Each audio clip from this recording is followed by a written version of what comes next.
Thank you for joining us at the first of MSF's Spotlight series this year. The MSF Spotlight series aims at bringing experts and other stakeholders together to have exchange and dialogue about a wide variety of political, public health, socio-political and humanitarian issues that are relevant locally, regionally, and globally. Our first Spotlight series will be about data protection. Data protection couldn't be more relevant today. While the development of communication and technology has enabled human rights and humanitarian organizations to improve the work they do with data collection and communication, it has also increased the risk of compromising that personal data through cyber attacks, both the people working in these organizations and the vulnerable people they're trying to protect and support. With that being said, I'm excited to introduce our three panelists for today. Next to me is Mohamad Najem. Mohamad Najem is the Executive Director of Beirut-based digital rights organization SMEX, where they work on local and regional advocacy and research on privacy, data protection, and freedom of expression.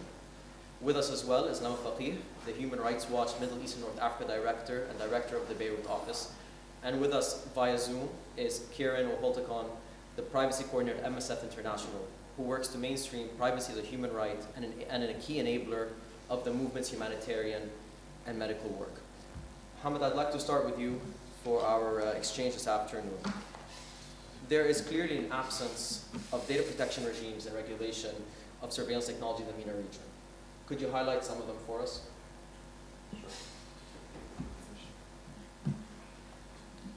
Thank you, Karim. Thank you, MSF and Lama for being here. So basically, before digging into like the data protection and the framework of laws, I just want to give like an overview about the region where we are and we live in. Basically, we can't talk about the digital space without looking at the Gulf states, specifically Saudi Arabia and UAE, where there's a lot of investment because they have a lot of plans to make the country less dependent on oil, and more they are investing in technology. For example, Dubai is the home of so many tech companies like Facebook, Twitter, Google, and many others. Investments also from the region, so sovereign funds are increasing, specifically as well Saudi Arabia and UAE. There's the PIF from Saudi Arabia and Mubadala from UAE. They are one of the largest on the global level. And to give a couple of examples, PIF from Saudi Arabia, they have invested before in Uber and so many other tech companies. And also Mubadala, they have been increasingly doing the same. One of the most recent investment for Mubadala is Telegram, the application that has end-to-end encryption. So we have seen a lot of those investment. Of course, as well, in addition to that, UAE have been investing a lot locally in apps and local entrepreneurs and regional entrepreneurs. We have also seen a lot of interest of using technology as a way of control from these two states. So mainly UAE, they have they have basically invested a lot, and they are looking at different ways to do more surveillance. Going into the technology as a way of control, we have seen in 2020 there has been a lot of contracts. A lot of Gulf states, including Bahrain, Oman, Saudi Arabia, UAE, and many others, they have signed contracts with Israeli company, the NSO, to do a lot of surveillance. Before that, there has been some contract with British companies and other different companies, but we have seen a lot of work and close investment with Israeli company. The third point that has been happening a lot, and I think that maybe answers some of your question, Karim, is the legal framework. We have seen draconian legal framework in the region. Since the Arab uprising, we have seen a lot of regulation that's coming specifically from the Gulf. A lot of cybercrime laws, anti-terrorism laws, and within SMEX, we have recently analyzed the most recent laws, like from UAE and from Saudi Arabia about data protection. What's really interesting about these laws, they are focused in at the beginning about the international norm, international standards, GDPR. When we analyze the laws and when we digged inside these laws, we've seen a lot of exemption. We've seen a lot of the state control of people's data, and this is a threat for data protection.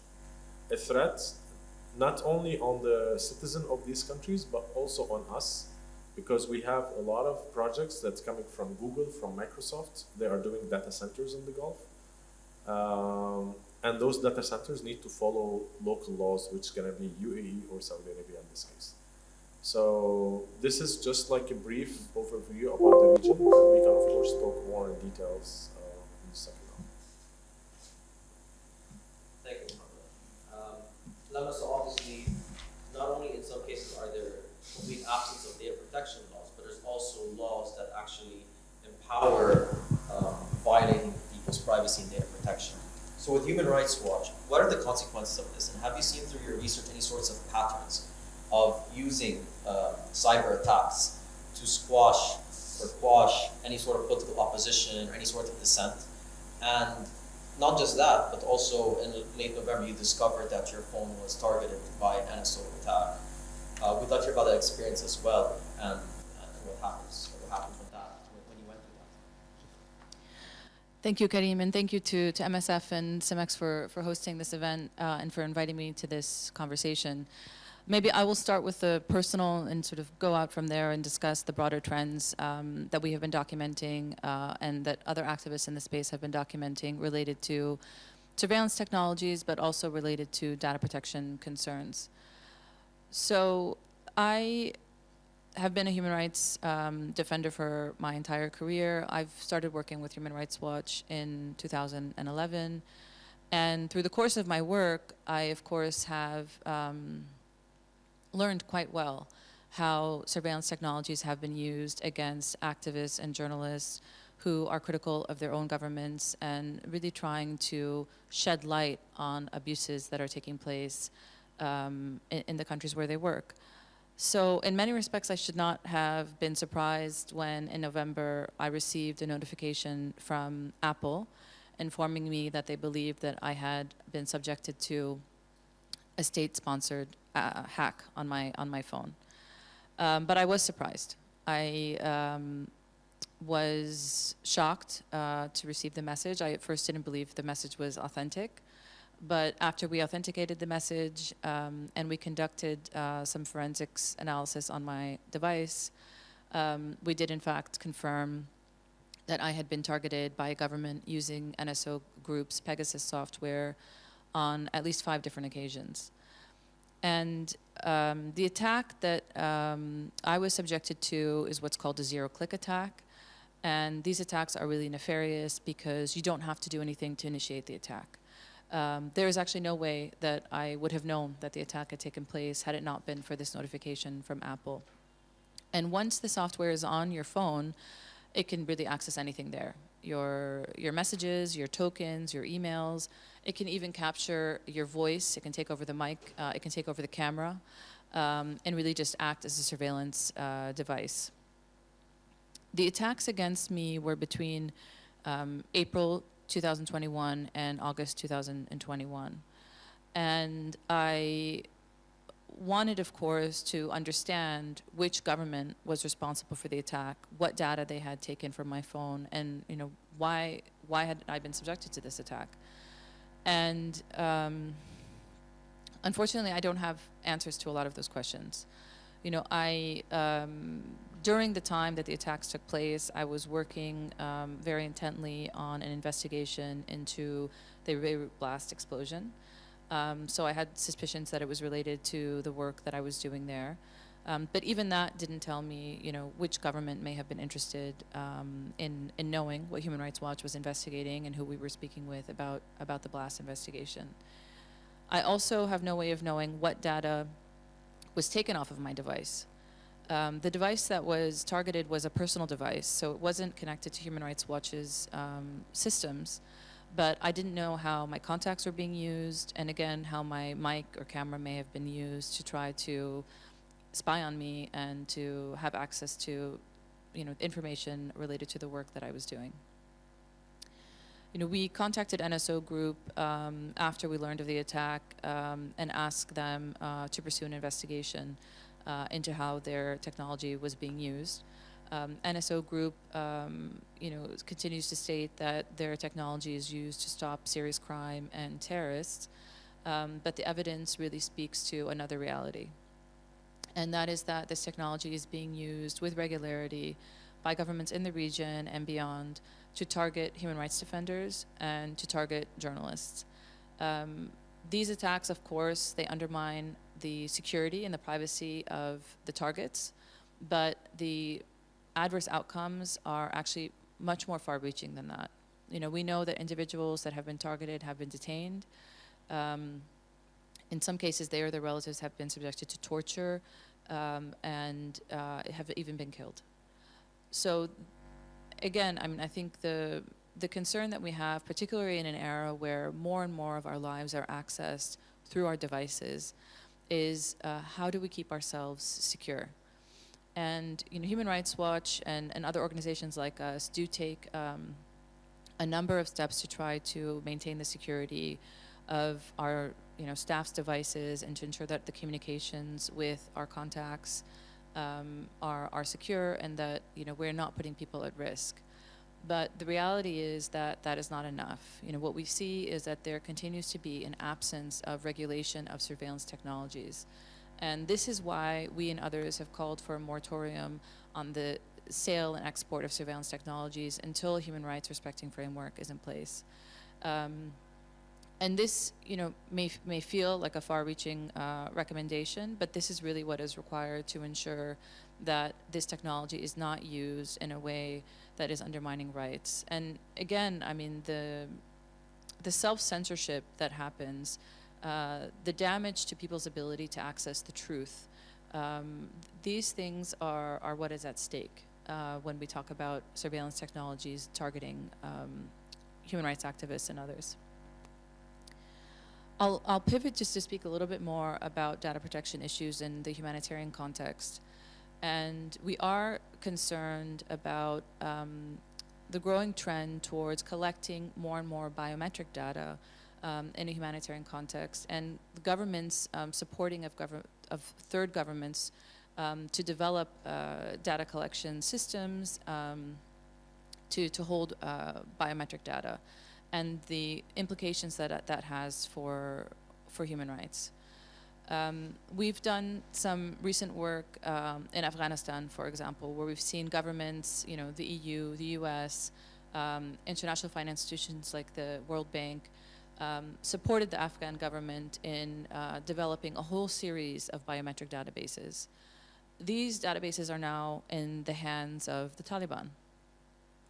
What does it mean now that the Taliban has a biometrics database from the Ministry of Interior and can use it to identify all the security personnel that work there, to identify where they live and who they're related to? We unfortunately know that there is a real risk of retaliation and again, far-reaching consequences that go well beyond privacy rights, but privacy rights are also at stake. And what we've seen in the case of Afghanistan, what we've seen in other country contexts, is that there has been insufficient efforts to ensure that this support to develop these biometric databases is not undermining rights. We've seen that in many cases, data protection impact assessments have not been undertaken. We've seen that individuals whose data is actually being collected have not been informed about how that data is going to be used and who might have access to it. Individuals have not been given an opportunity to rescind their permission to include that data in a database, which of course you can see, in a scenario like Afghanistan where, somebody that worked at the Ministry of Interior may have been okay with the government having that data at one point, but may no longer feel secure with the data in the hand of the Taliban. There have been inadequate procedures when it comes to the destruction of data. And again, a failure to really commit to ensuring that data collection practices are human rights respecting, that the data that is being collected is necessary, and that it is the minimum amount of data that is being collected for the purpose that is being used for. In humanitarian context, the stakes are even higher, because we see that if a refugee is being asked to give their data in order to receive a food ration, their ability to question and understand how that data is being used is compromised by the situation that they are in. We have done some work in Bangladesh with Rohingya refugees, looking at UNHCR data collection practices, and the refugees that we spoke with, communicated to us that they did not know that the data that was being collected with them was going to be shared first with the Bangladesh government and then with the government of Myanmar, who they, of course, had escaped. And again, you can see here when a refugee is submitting his data with the objective of obtaining a smart card so that they can obtain services, that their vulnerability and their ability to understand that they can still receive that assistance without providing biometric data is incredibly important. So I'm happy to discuss more in the question and answers, but we'll go back to you now, Karim. Ciaran, given your role with MSF, we're interested in hearing about data protection, what it means that data protection is a human right from an MSF perspective, and how data protection enables effective humanitarian work, considering the large number of people MSF supports around the world. Hi everybody. Hi Kareem. Hi Mohamad. Hi Lama. It's great to be here today. I'm really humbled and honoured that I can participate in this event. I'm very sorry that I can't be with you. I'm currently in Geneva, but I'm originally from Ireland and I've only recently moved to Geneva. Can people hear me? Can I just check? Can people hear me? So can I just check? We have 15 minutes just for our individual. I have a short presentation. Can I share the short presentation? Is that possible? Will I try and see if I can share the short presentation? It has been Ronnie. The host has disabled participant screen sharing. Is it possible for me to share my presentation? Or Ronnie, could you share it from me? Yes. Because I sent Ronnie, I've sent it to you. Or if you could enable screen sharing for all of us. So in the presentation, just to let you know, I'm relatively new to MSF. I started in June last year. So I'm learning about our magnificent movement and the humanitarian sector and the incredibly important work that like you and we all do in the humanitarian sector. My background is in Ireland, where I worked in the NGO and community and voluntary sector, in the charity sector for quite a long time, and also I worked in the education sector. And as I'm saying, I never thought that there would be a day that I would be participating in an event that's been held by MSF Lebanon, and I'm deeply grateful for this. As a former student of political science and as a former student of sociology, the Taliban, there have been I can share now, so I'll just go into my sharing. Thank you very much so just bear with me, and I'm going to go back to the start. So we're talking today on strengthening humanitarian action through data protection. So in the presentation, I'm just going to very briefly explain, because I know this is an audience of the general public in Lebanon and beyond. What is MSF, or Médecins Sans Frontières? I'm still learning French, so forgive me for my French pronunciation. So I'll quickly go into it. So MSF, we're an independent medical humanitarian organization. Last year, we celebrated our 50-year anniversary in 2021. It was originally set up in France by a group of dedicated French doctors and journalists. MSF what? We provide emergency medical services anywhere in the world where the health system is under threat, and it can be under threat from many various different reasons. It could be conflict, natural disasters, economic and political challenges, chronic underdevelopment. And MSF is when we go into the statistics later, it's actually based in 70 countries. So some of the operations and projects we have are long-standing and have been ongoing for 15 or 20 or 25 years, and they're in relatively stable contexts.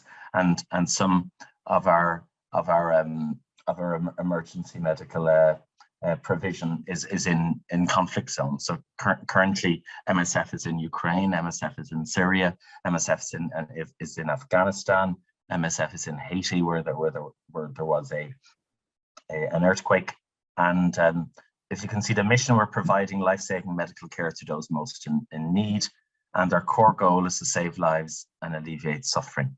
The MSF also has an access campaign, which lobbies at international level to try for affordable and effective medicine, and focuses on lives over profit. And then our principles are incredibly important. So medical ethics are at the basis of our principles. We're independent, we're impartial, we're neutral. There's this French word témoignage, where we bear witness to the populations where we're serving, and we give a voice to the people who a lot of the time are voiceless. And our core overarching principle is that we'll do no harm. That when we partner with a group of people, and when we go into a country, that we ensure that everything we do doesn't cause harm. Over 90% of MSF's funding comes from individual donors, because we're independent from governments, and we're actually a global association of, and we have a big membership base across the world of activists who actually really care. And we're not just one unitary organization, which I didn't understand a year ago, and I just thought we were just one NGO. But we have 40 legal entities, 26 offices, and we have 5 hubs or key centers that manage most of the operations. I won't go into this in detail, but that's just some information on statistics from last year. So MSF is in 70 countries with over 60,000 staff. I think it's 26 offices worldwide, including a very important office in Lebanon. Last year, almost 10 million outpatient consultations, 2.5 million plus cases of malaria were treated, over 1 million emergency room admissions. This is all across the world, 300,000 births. And MSF has been doing a lot of work in relation to vaccine equity and in helping push out vaccines to parts of the world where currently there's a very significant inequality in access to vaccines. In Lebanon, MSF has been around since 1976, and that's the year I was born, which is a long time ago. We have 600 staff, 31 million budget, and the majority of the services are managed by one of the hubs, which is MSF Belgium, or Operational Centre Brussels.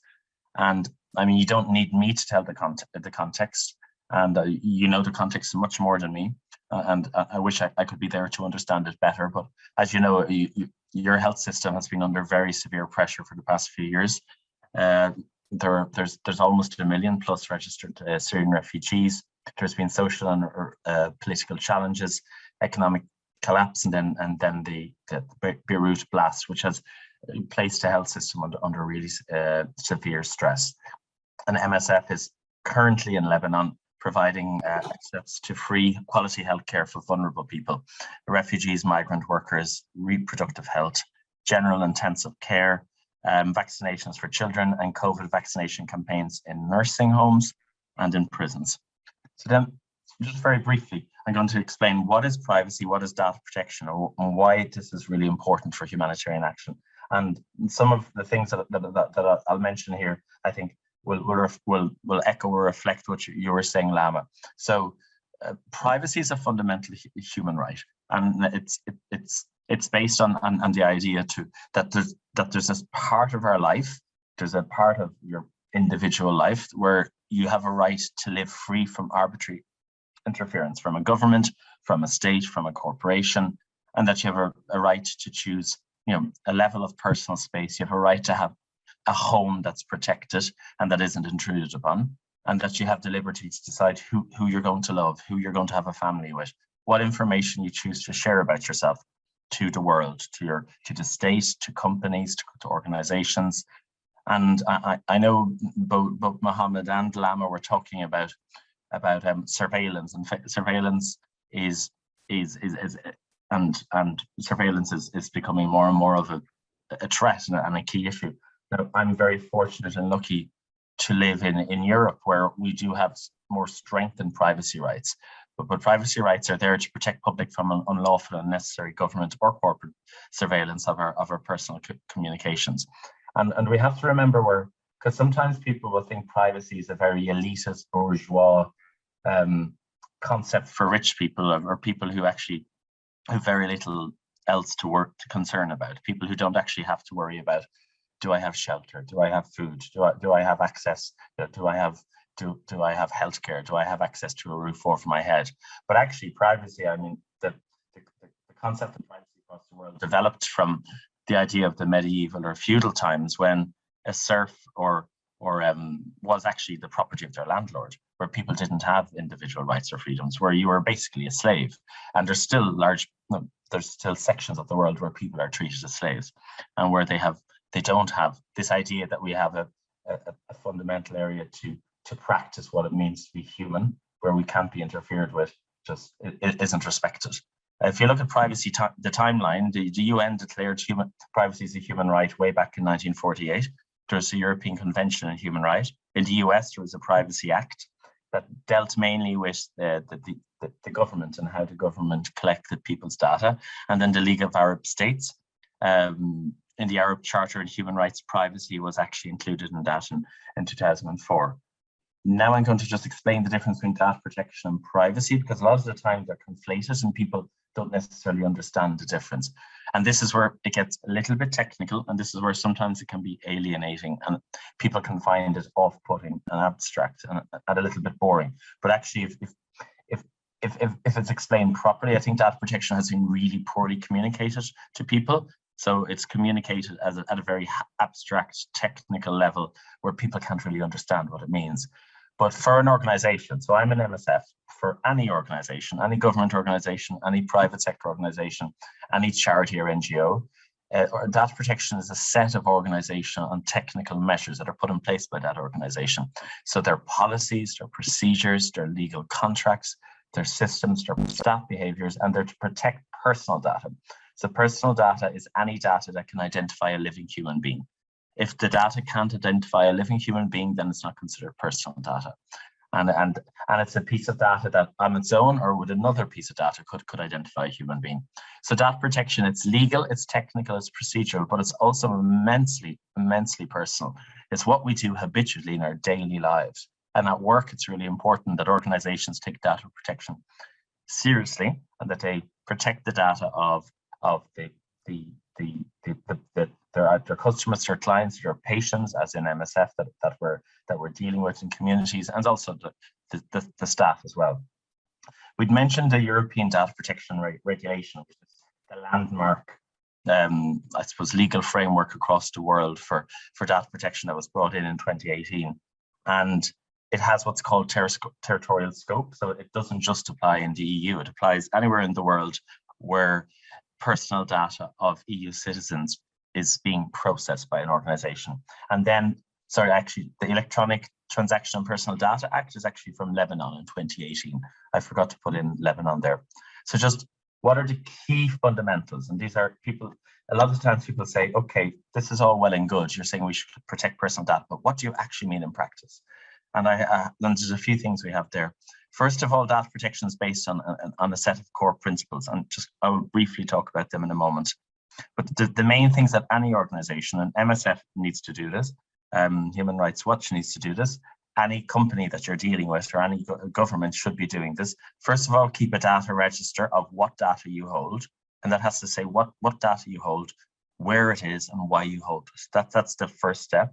You're meant to undertake, I think, Lama, you were saying, a data protection impact assessment for any new project. So anytime an organization starts collecting new information about individuals, personal information about individuals, there needs to be an impact assessment to see what is the risk to privacy. And then, but of course, you have to realize privacy is a fundamental right, but it's not absolute. There's always a balancing test. You know, organizations and especially charities like ourselves aren't just trying to cause privacy risk. Most of the time, we're really trying to help people. We're actually trying to solve a problem, and we're trying to do something that's genuinely going to improve people's lives and people's health and people's livelihood. So you have to try to assess the risk and then assess the need.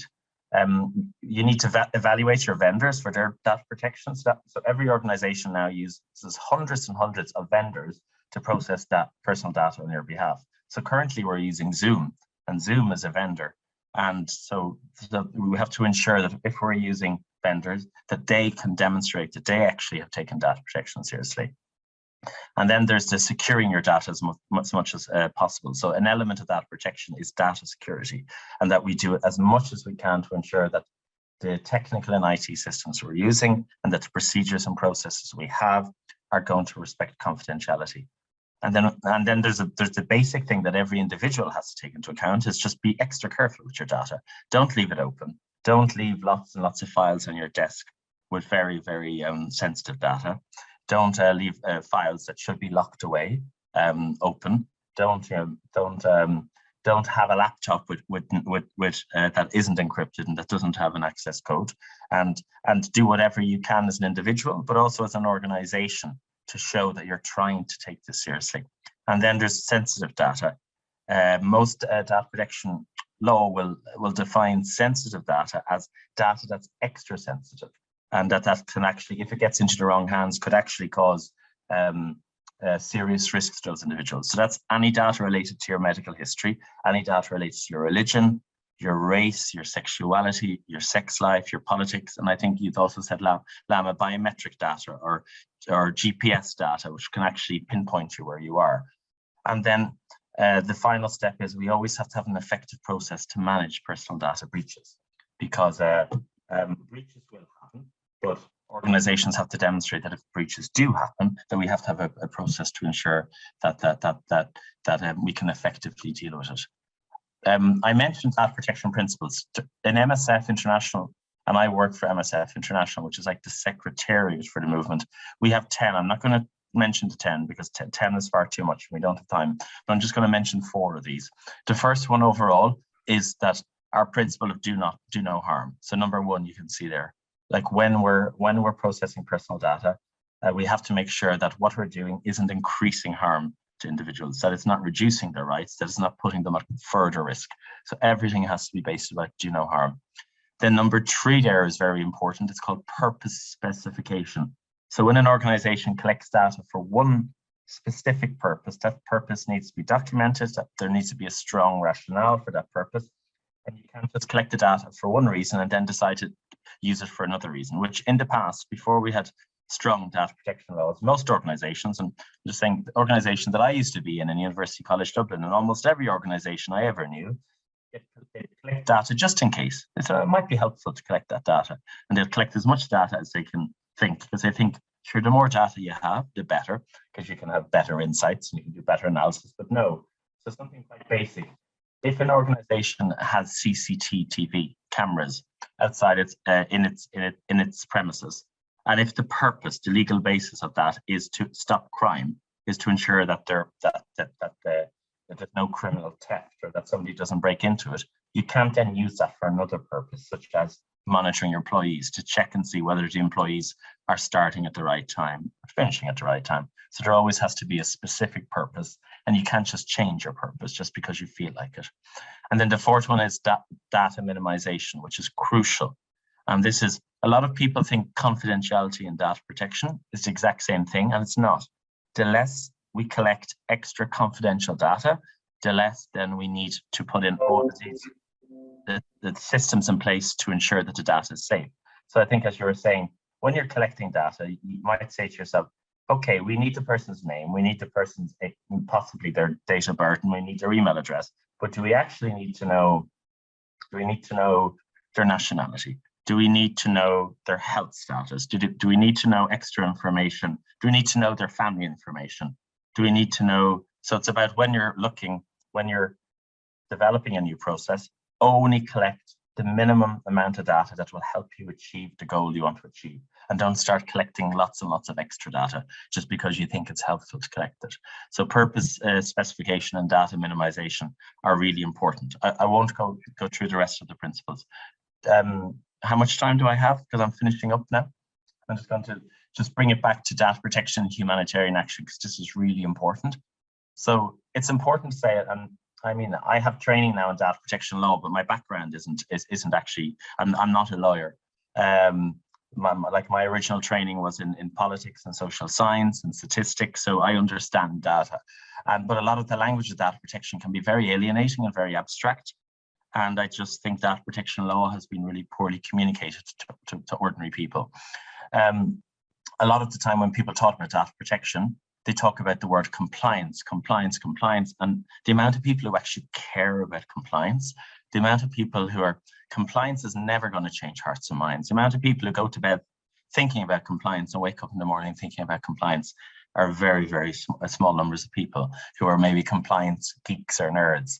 And so if you're going to try to encourage people to take privacy and data protection seriously, you have to actually really sell the why. You have to explain to them that actually data protection is here to protect you. Data protection is an element of human rights. It's not about compliance. And then privacy is personhood. And that's a very powerful statement. Like, our privacy is part of our central humanity. It's part of our self-actualization. It's part of our personal dignity. And I think you'd mentioned there, Lama, about the abuse of the biometric data of the Rohingya people. The UN collected the biometric data of the Rohingya people. Now, they didn't do this necessarily intentionally, and then that was passed over in mass to the Myanmar government that was trying to oppress them and discriminate against them and even hurt them. So this wasn't even an issue of just their privacy. This was an issue of a government was being given biometric data of a group of really vulnerable people that wanted to actually cause physical harm to their bodies and wanted to hurt them.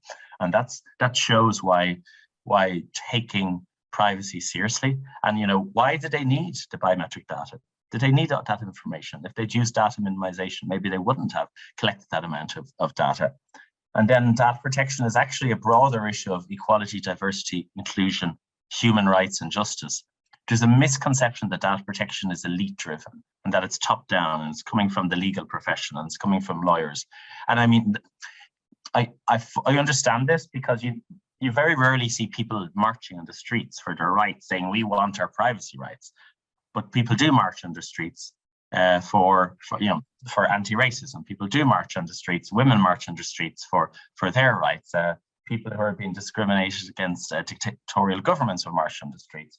LGBT people will march on the streets. People with disabilities will march on the streets. A lot of people will march on the streets, and for what they see as basic fundamental human rights and freedoms. But the thing is, the more money you have, the more power you have, the more education you have, the more resources you have, the more you can protect your data. But people who don't have a roof over their head, who don't not have somewhere to live, who are homeless, people who don't have access to education, to money, to power, I mean, they're in such a difficult situation that actually probably privacy is one of the least things they're thinking about. But that doesn't mean that organizations can abuse them and take all their data away from them just because they're powerless. We shouldn't be taking data away from powerless people, because you're further, as well as the discrimination and the oppression that they're experiencing based on their physical, material, like hunger, you're also taking away their freedom.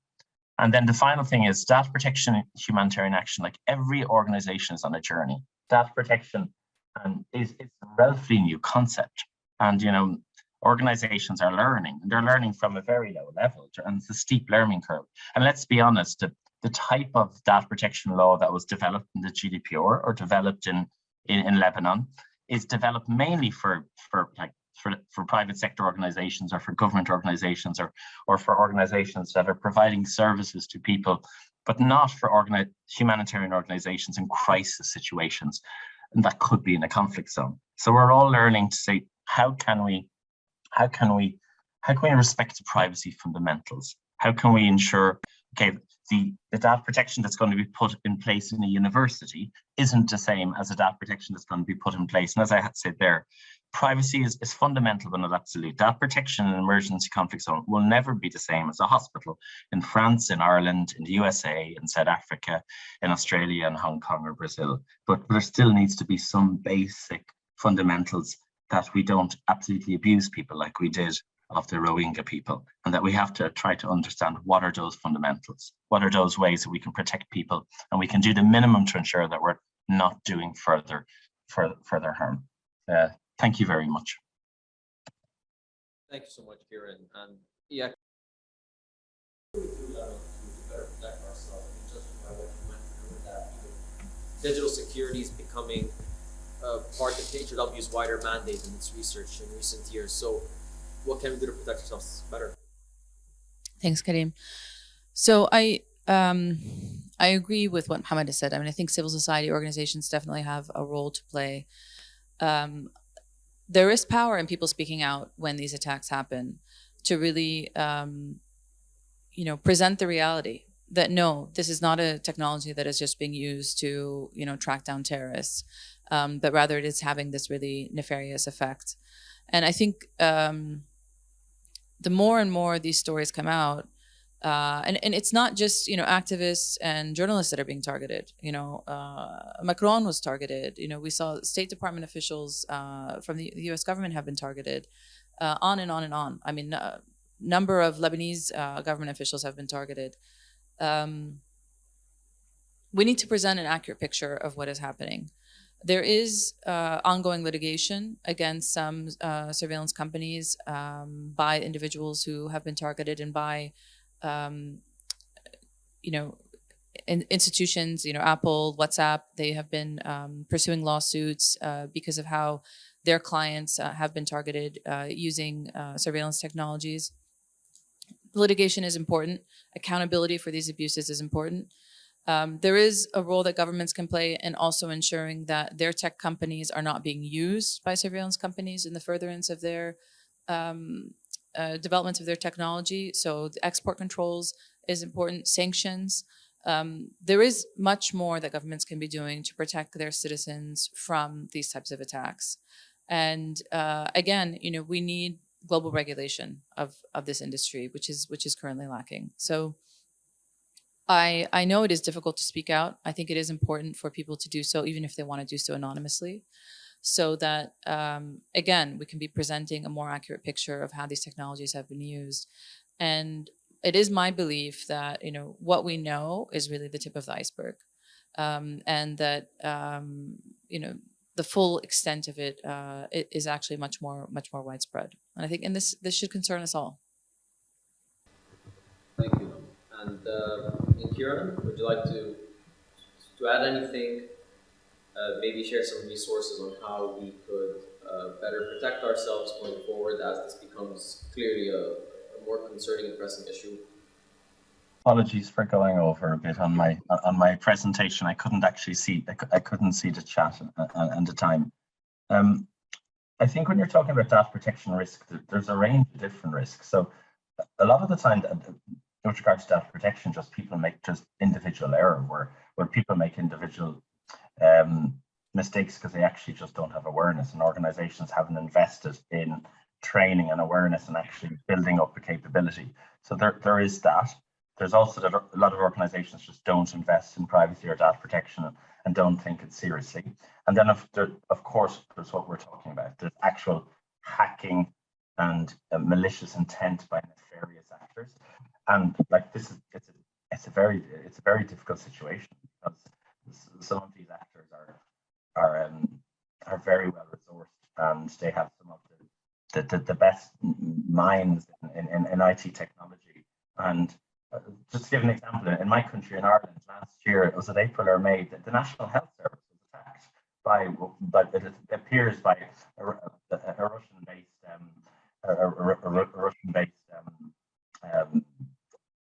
organization that basically is a hacking organization, and they totally disabled the whole IT and National Health Service for almost 3 months. Like everything was shut down. It was just nobody could send an email, nobody could log into their computers. And my sister is a therapist, and she couldn't. But it wasn't just that; like no medical records could be accessed. You know, it was like they were saying going back to the 1970s, because the people who were working in diagnostics and taking imaging had to go back to old printouts. And you know, Ireland is a rich country. We have a relatively well-resourced National Health Service, but the thing is, there's been chronic underinvestment in almost every organisation in IT, in data and IT security, and this has to be taken seriously, because it's going to get worse and worse. But the thing is, a lot of organisations, especially humanitarian organisations, one of the reasons why the public will fund us is they say that they want the money to go to the people who need it the most. They want money to go on services. They want money to go on healthcare, and it's quite difficult to explain to people that actually you need to invest money in your IT within your technical risk. You're not going to, but that isn't going to help people with needs. That isn't going to help. People don't see the link between that and treating people with HIV, treating people who are wounded. But like our world is now an increasingly digital world, so organisations are going to have to spend more money on their IT security and resiliency, and then also there's what you were saying, Lama, that if there's a way that we can regulate this at a global level, but I mean, if we have rogue states, if we have states that are like attacking a national service and they can get away with it, you're in a quite a difficult. You're in a. Thank you, Ciaran. Yeah, please go for it. I just want to add something that, of course, there's like malicious actors coming around from the States most of the time, like Dark Matter, which is another company that is based in UAE.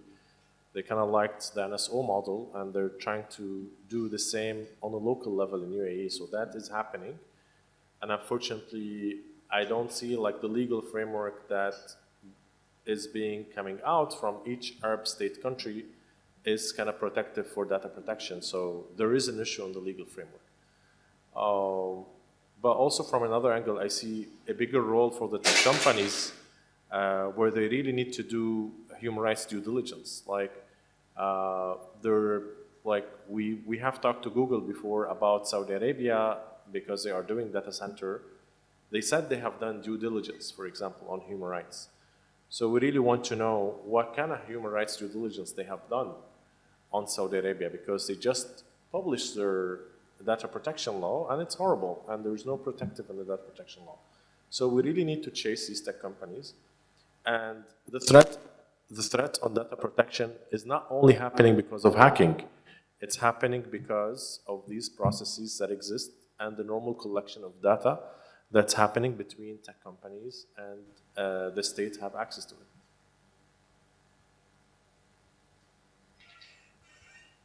Thank you. Yeah, so it's clear there's a wide variety of actors who all have different role to play to ensure that we maximize the improvement of our data protection. It's clear not just governments, it's also tech companies that perhaps aren't doing their due diligence to the extent in which they should. I think if we have any audience questions, we will take them now. Roni, have people been sending us questions? If we could, where are our speakers?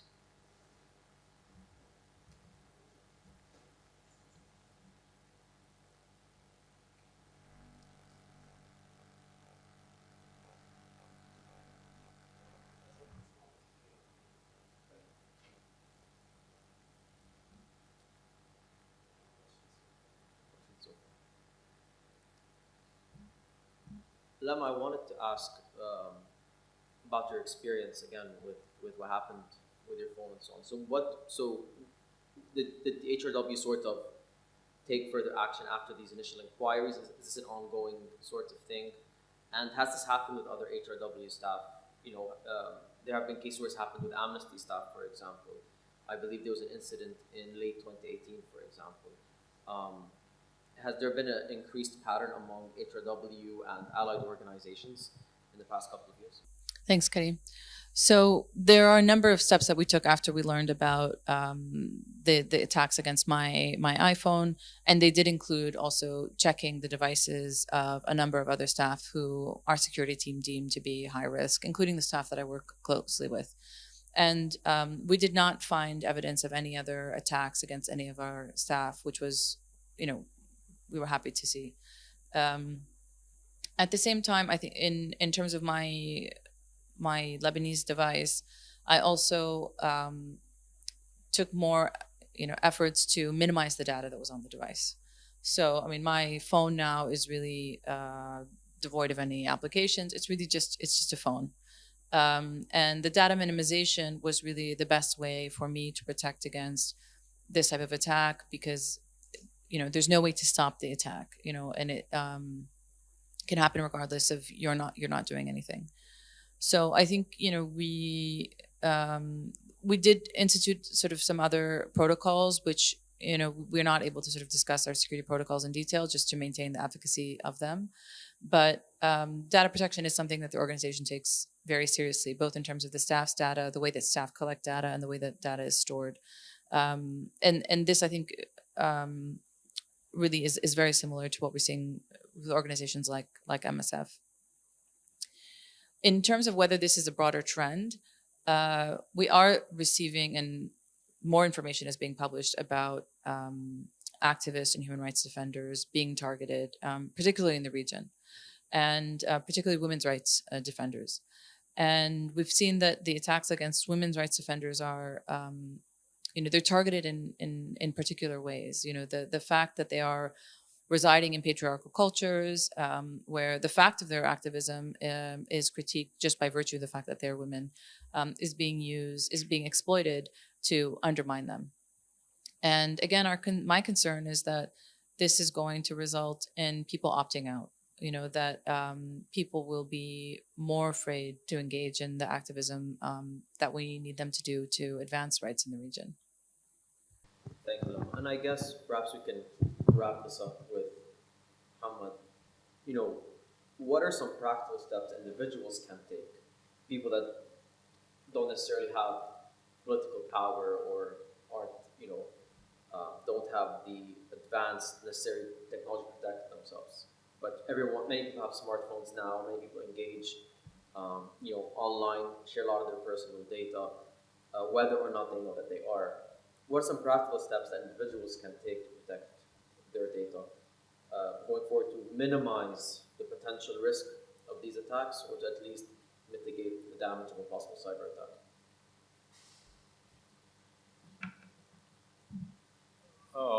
I mean, the best tip I think Lama mentioned, which is data minimization on the phone, which is really something hard to do, but I think this is one of the best tips we can give to anyone. But also, we really need to, if we want to speak about protection, we really need to identify ourselves. Are we potentially a target for some states who are targeting different people in different countries? If the answer is yes, then that is something totally different than the normal users who might be getting harassed by people in the community because of their sexual identity or political identity or religious identity, etc. Then there are some specific tips, including and specifically the two-factor authenticator is really one of the most important tips that we think it can reduce a lot of the hacking that's been happening for whether feminist or LGBT community, etc., of activists who exist on the digital space. Also, not included a lot of apps on the phones, the kind of apps that collect data. I mean, we've seen there's so many parties and individuals who are creating apps. We've seen even in Lebanon, there's WhatsApp Plus, where people download these apps because, hey, I know if this person have read this message. Yes, but who owns this WhatsApp Plus?